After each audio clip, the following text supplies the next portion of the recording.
اچھا، جو ہمارے جو دوسرے مذاہب ہیں سارے اسلام کے علاوہ، وہ اللہ کے بیٹے بیٹیاں بیوی بچے سب بتاتے رہتے.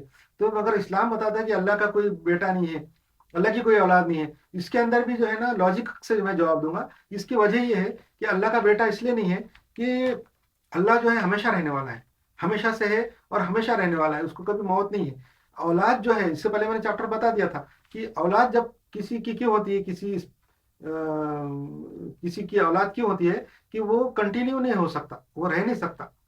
اب وہ رہ نہیں سکتا تو اس نے ایک فطرت کا ایک طریقہ ہے، وہ اس کو بقا رہنے کا ایک لائف ہے. جب ایک لائف ہے تو اس کی اولاد کب ہوتی ہے لائف کی؟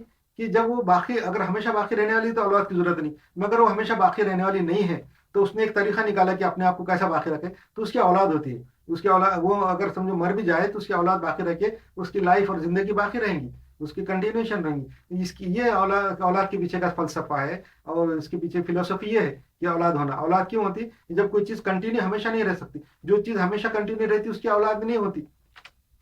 تو اللہ تعالیٰ ہمیشہ رہنے والا ہے. تو اس لیے، اور جو لوگ بولتے کہ اللہ کی اولاد ہے یا فلاں ہے وہاں کا ہے، اس کا مطلب ان کو جو ہے نا کنسیپٹ ہی نہیں ہے، ان کا لاجک ہی نہیں ہے، ان کا جو دین ہے لاجک پہ قائم نہیں ہے.